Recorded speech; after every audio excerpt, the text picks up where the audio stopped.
ओम शांति। आज बाबा के 21 अक्टूबर 2020 के साकार मधुर महावाक्य हैं। आज के महावाक्यों में बाबा ने बहुत विशेष एक बात कही कि जो बाबा के भाग्यशाली बच्चे हैं उनको कौन सी बात फ़ौरन टच होगी। कौन सी बात टच होगी? बाबा ने कहा जो बाबा के भाग्यशाली बच्चे हैं वो याद की सब्जेक्ट पर जो जो बाबा टेक्निक्स बताते हैं वो उनके ऊपर पूरा गौर करेंगे कि आज बाबा ने याद के लिए कौन सा तरीका बताया। बाबा ने कहा बच्चों को बहुत शौक़ होना चाहिए कि एकांत में जा कर के बैठें और ये चेक करें मेरा योग क्यों नहीं लगता।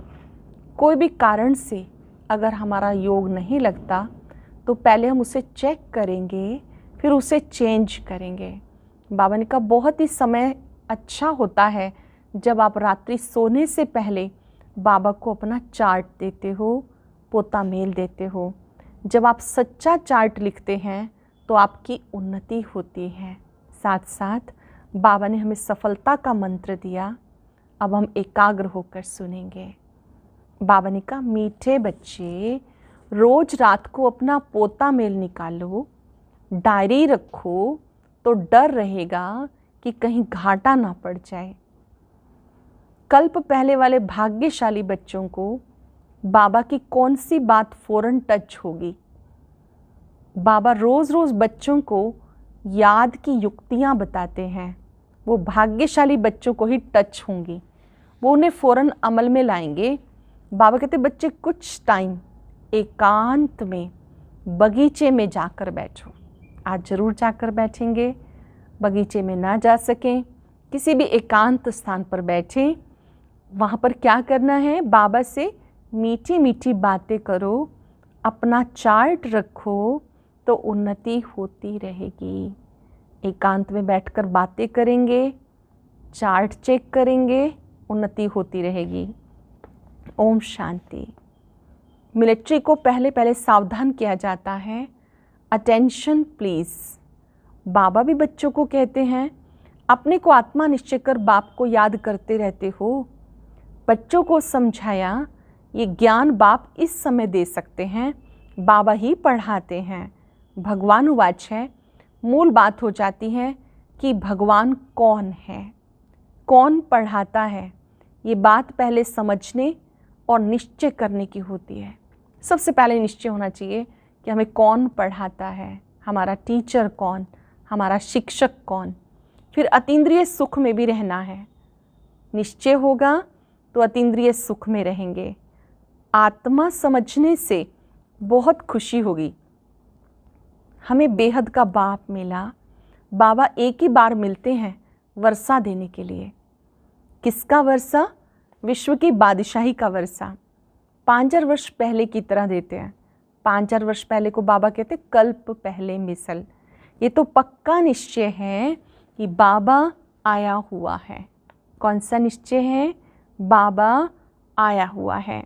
फिर से सहज राजयोग सिखाते हैं, सिखाना पड़ता है। बच्चे को कोई सिखाया नहीं जाता, आप ही मुख से मम्मा बाबा निकलता रहेगा, क्योंकि अक्षर तो सुनते हैं ना। यह है रूहानी बाप। आत्मा को आंतरिक गुप्त नशा रहता है। आत्मा को ही पढ़ना है, आत्मा को ही पढ़ाई करनी है। परम पिता परमात्मा तो नॉलेजफुल है, वो कोई पढ़ा नहीं है, उनमें नॉलेज है ही। किसकी नॉलेज है कोई नहीं जानते।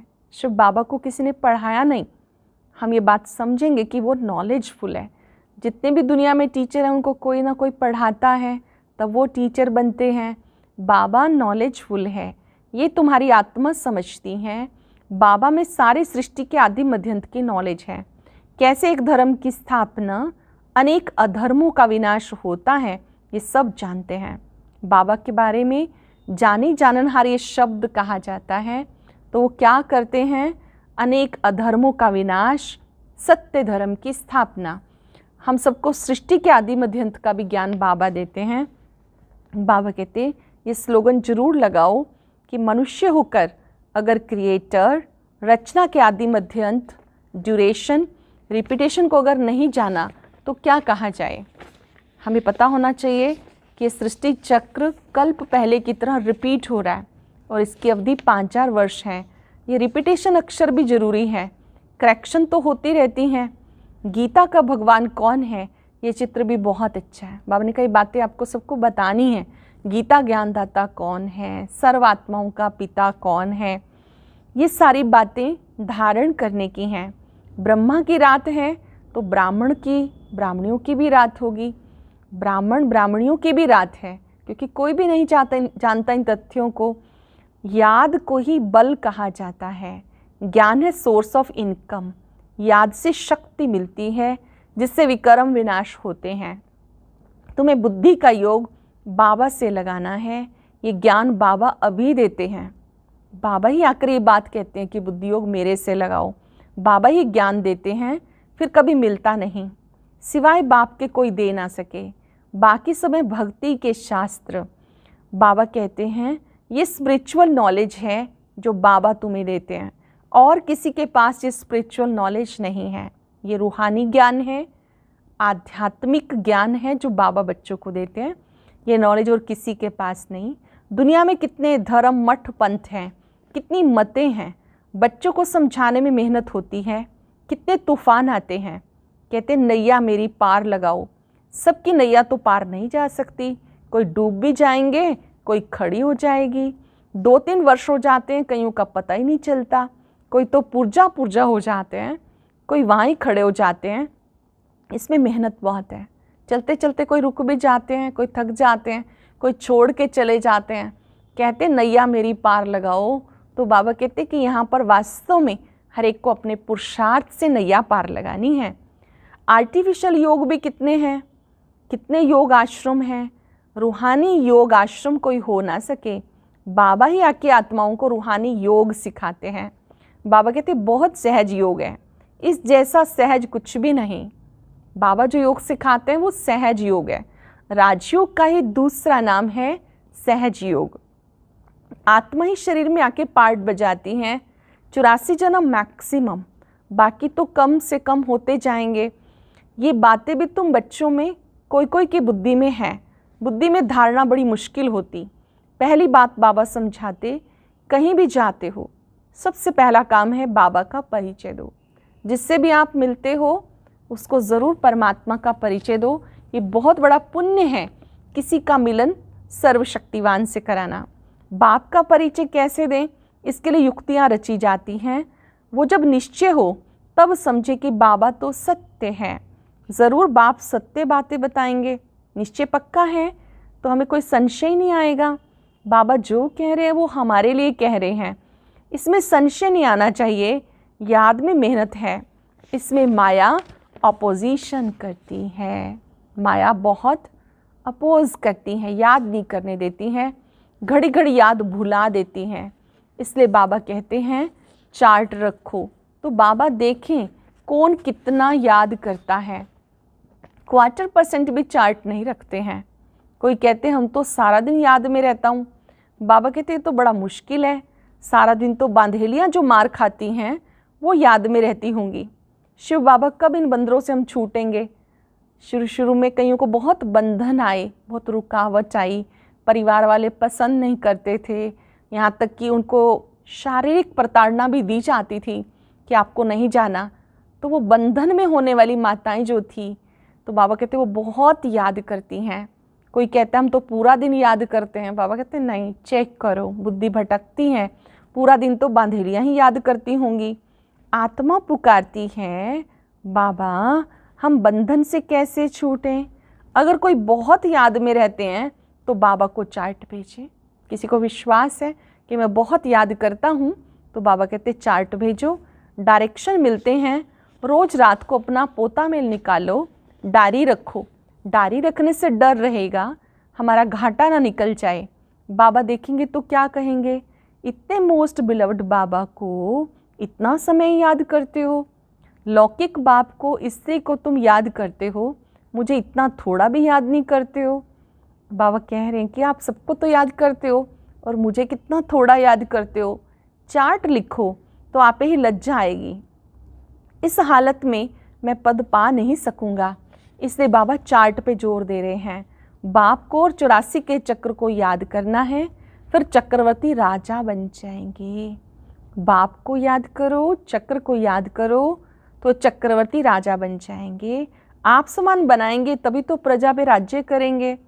यह है राजयोग, नर से नारायण बनने का एम ऑब्जेक्ट ये है।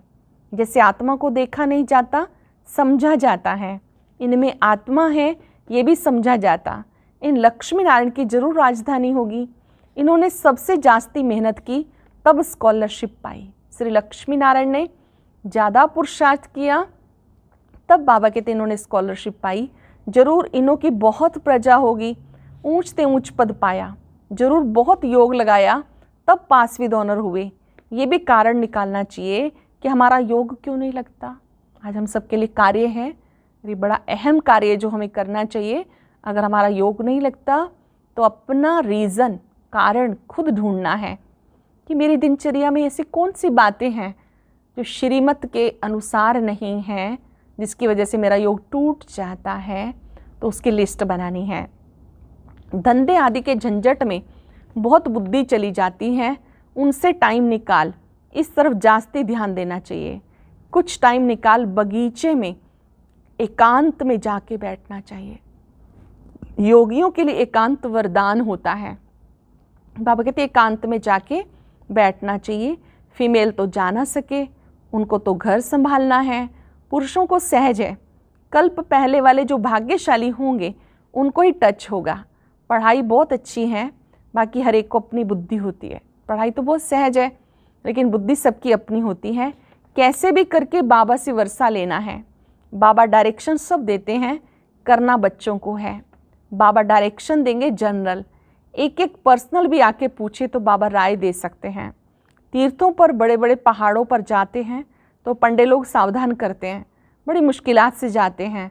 तुम बच्चों को बाबा बहुत सहज युक्ति बताते, बाबा को याद करो। बहुत सहज बात कहते हैं, मुझे याद करो। जब बाबा कहते हैं मुझे याद करो तो हमें बाबा का वो स्वरूप याद आ जाए, बाबा के गुण याद आएँ, बाबा के उपकार याद आएँ, बाबा के द्वारा दी गई ज्ञान की बातों का चिंतन हो जाए। ये याद है। शरीर का भान खत्म करना है। बाबा कहते हैं मुझे याद करो। बाबा आकर नॉलेज देके चले जाते हैं। आत्मा जैसा तीखा रॉकेट कोई हो नहीं सकता। वो लोग मून आदि की तरफ जाने की कितनी कोशिश करते हैं, टाइम वेस्ट करते हैं। ये भी ड्रामा में नूंद है। ये साइंस का हुनर भी विनाश में मदद करता है। वो है साइंस, तुम्हारी है साइलेंस। अपने को आत्मा समझ बाबा को याद करना, ये है डेड साइलेंस। इसकी प्रैक्टिस बार बार करेंगे, हर घंटे में एक बार अवश्य करेंगे। मैं देह से न्यारी आत्मा हूँ।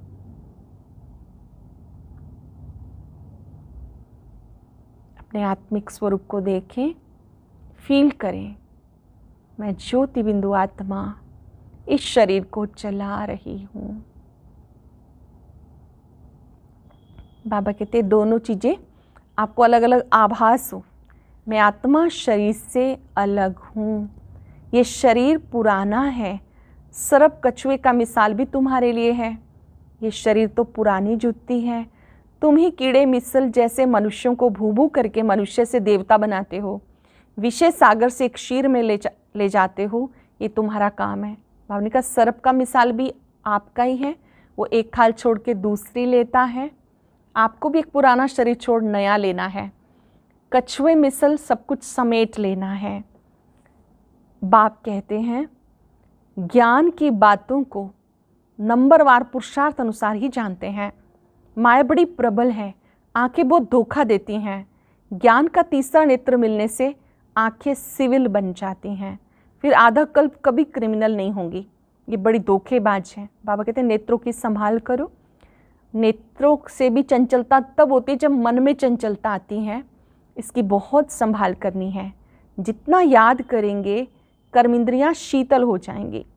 फिर 21 जन्म कर्मेंद्रियों को चंचलता में आना नहीं है। वहाँ कर्मेंद्रियों में चंचलता नहीं होती। सब कर्मेंद्रियाँ शांत सतोगुणी रहती हैं। देहाभिमान के बाद ही सब शैतानी आती हैं। बाप कहते हैं तुम्हें देही अभिमानी बनना है। आधा कल्प के लिए तुम्हें वर्षा मिल जाता है। जितने जो मेहनत करते हैं अपना ऊंच पद पाते हैं। मेहनत करनी है देही अभिमानी बनने की। क्या मेहनत करनी है? सोल कॉन्शियस बनने की। मैं आत्मा शरीर से अलग हूँ। ब्रह्मा बाबा ने भी खूब प्रैक्टिस की, हम सबको भी अभ्यास करना है। मैं आत्मा देह से अलग हूँ। फिर कर्म इंद्रियाँ धोखा नहीं देंगी, अंत तक युद्ध चलती रहेगी। जब कर्मातीत अवस्था को पाएंगे तब लड़ाई शुरू होगी। दिन प्रतिदिन आवाज़ होता जाएगा, मौत से डरेंगे। बाबा कहते ज्ञान सबके लिए है, सिर्फ बाप का परिचय देना है। हम आत्माएं भाई भाई हैं, एक बाप को याद करना है। गॉड फादर कहते हैं करके कोई नेचर को मानने वाले होते, परंतु गॉड तो है ना, उनको याद करते मुक्ति, जीवन मुक्ति के लिए। मोक्ष तो है नहीं। वर्ल्ड की हिस्ट्री ज्योग्राफी को रिपीट करना है। बुद्धि कहती जब सतयुग था तो एक ही भारत था। जब सतयुग था तो एक ही भारत था, मनुष्य कुछ नहीं जानते। लक्ष्मी नारायण का राज्य था, लाखों वर्ष की बात हो ना सके। लाखों वर्ष होते तो कितनी ढेर संख्या हो जाती। बाबा कहते अब कलयुग पूरा हो, सतयुग की स्थापना हो रही है। वो समझते हैं कलयुग तो अर्जुन बच्चा है, इतने हज़ारों वर्ष की आयु है। तुम बच्चे जानते हो ये कल्प ही 5000 वर्ष का है। कलयुग बच्चा नहीं, थोड़ा सा बचा हुआ है। पुरुषार्थ करने के लिए हम सबको अवसर मिला है। फिर से भारत में राम राज्य की स्थापना हो रही है। भारत स्वर्ग बन रहा है। अभी हम श्रीमत पर राम राज्य स्थापन कर रहे हैं। बाबा कहते हैं माम एकम याद करो। पहला शब्द ही ये दो। जब तक बाप का निश्चय नहीं होगा तब तक प्रश्न पूछते रहेंगे। बाबा पे निश्चय नहीं है पक्का तो कोई ना कोई प्रश्न पूछते रहेंगे, उलझे रहेंगे। फिर कोई बात का उत्तर नहीं मिलेगा, समझेंगे जानते कुछ भी नहीं। कहते भगवान हमें पढ़ाते हैं, इसलिए पहले एक ही बात पे ठहर जाओ। पहले बाप का निश्चय करें कि बरोबर सब आत्माओं का बाप एक है और वो है रचता। सबका बाप एक है, वो है रचता, तो जरूर संगम पर आएंगे। बाबा कहते मैं युगे युगे नहीं, कल्प के संगम युग पे आता हूँ। मैं ही नई सृष्टि का रचयिता हूँ, तो मैं बीच में कैसे आऊँगा? मैं आता हूँ पुरानी और नई के बीच में। एम ऑब्जेक्ट कितनी सहज है। सबको बोलो फिर से स्थापना हो रही है, फिर से नई दुनिया आ रही है, स्थापना हो रही है। बाबा ने कहा पुरुषोत्तम अक्षर जरूर डालो, क्योंकि अभी तुम कनिष्ठ से पुरुषोत्तम बनते हो। ऐसे से मुख्य बातें भूलनी नहीं चाहिए। बाबा कहते मुख्य बातें हैं, भूलनी नहीं चाहिए। संवत की डेट भी ज़रूर लिखनी है। यहाँ तुम्हारी पहले से राजाई शुरू हो जाती, औरों की राजाई पहले से नहीं होती। वो तो धर्म संस्थापक आए तब उनके पिछाड़ी उस धर्म की वृद्धि हो, करोड़ों बने तब राजाई चले। तुम्हारी शुरू से सतयुग में राजाई होगी। ये किसी की बुद्धि में नहीं आता कि सतयुग में इतनी राजाई कहाँ से आई। कलयुग अंत में इतने ढेर धर्म हैं, फिर सतयुग में एक धर्म एक राज्य कैसे होगा? कितने हीरे जवाहरात के महल हैं। भारत ऐसा था जिसको पैराडाइज कहते थे। 5000 वर्ष की बात है। लाखों वर्ष का हिसाब कहाँ से आया? मनुष्य कितने मूंझे हुए हैं, अब उन्हें कौन समझाए? वो समझते थोड़े ही हैं कि हम आसुरी राज्य में हैं। इनकी महिमा करते हैं। देवी देवताओं की क्या महिमा है? सर्वगुण संपन्न, 16 कला संपूर्ण, संपूर्ण निर्विकारी, मर्यादा पुरुषोत्तम। उनमें कोई विकार नहीं है, देही अभिमानी है। इसलिए बाबा कहते मुख्य बात है याद। 84 जन्म लेते तुम पतित बने हो, फिर तुम्हें पवित्र बनना है। ये ड्रामा का चक्र है। अच्छा, मीठे मीठे सिक्के लदे बच्चों प्रति माता पिता बाप दादा का याद प्यार, गुड मॉर्निंग। रूहानी बाप की रूहानी बच्चों को नमस्ते। रूहानी बच्चों की रूहानी बाप दादा को नमस्ते, गुड मॉर्निंग। शुक्रिया बाबा, शुक्रिया। आज की मुख्य बातें याद करेंगे। एकांत में जाने के लिए बाबा ने कहा, एकांत में बैठेंगे, देही अभिमानी बनेंगे, याद का चार्ट ज़रूर रखेंगे। पहली पॉइंट है ज्ञान के तीसरे नेत्र को धारण कर धोखेबाज आँखों को सिविल बनाना है। तीसरे नेत्र से देखना है सबको। याद से कर्मेंद्रियाँ शांत, शीतल, सतोगुणी बनेंगी, इसलिए मेहनत करनी है। धंधे आदि से टाइम निकाल एकांत में जाके याद में बैठना है। कारण देखना है कि हमारा योग क्यों नहीं लगता। अपना चार्ट ज़रूर रखना है, याद का चार्ट ज़रूर रखना है। वरदान है निर्णय शक्ति और कंट्रोलिंग पावर द्वारा सदा सफलता मूर्त भव। किसी भी लौकिक या अलौकिक कार्य में सफलता प्राप्त करने के लिए विशेष कंट्रोलिंग पावर जजमेंट पावर की आवश्यकता होती है, क्योंकि जब कोई भी आत्मा आपके संपर्क में आती है तो पहले जज करना होता है इसे किस चीज़ की ज़रूरत है। नब्ज़ द्वारा परख कर उसकी चाहना प्रमाण उसे तृप्त करना, स्वयं के कंट्रोलिंग पावर से दूसरे पर अपनी अचल स्थिति का प्रभाव डालना, ये दोनों शक्तियाँ सेवा के क्षेत्र में सफलता मूर्त बना देती हैं। निर्णय शक्ति और कंट्रोलिंग पावर, ये दोनों शक्तियाँ सफलता मूर्त बना देती हैं। बहुत सुंदर स्लोगन है, सर्वशक्तिवान बाप को साथी बना लो तो माया पेपर टाइगर बन जाएगी। कोरे कागज़ पे छपा हुआ जैसे शेर होता है ना, तो ऐसे माया आपके लिए कुछ भी नहीं। याद करेंगे, स्वीकार करेंगे, सर्वशक्तिवान बाप मेरा साथी है। स्वीकार करें मन बुद्धि से, स्वयं सर्वशक्तिवान हर पल मेरा साथी है, पल पल मेरा मददगार है। मैं भाग्यवान हूँ जो भगवान मुझसे प्यार करता है। ओम शांति। आज की अव्यक्त मुरली जरूर सुनें। उसके लिए ऊपर दिए गए बॉक्स को टच करें।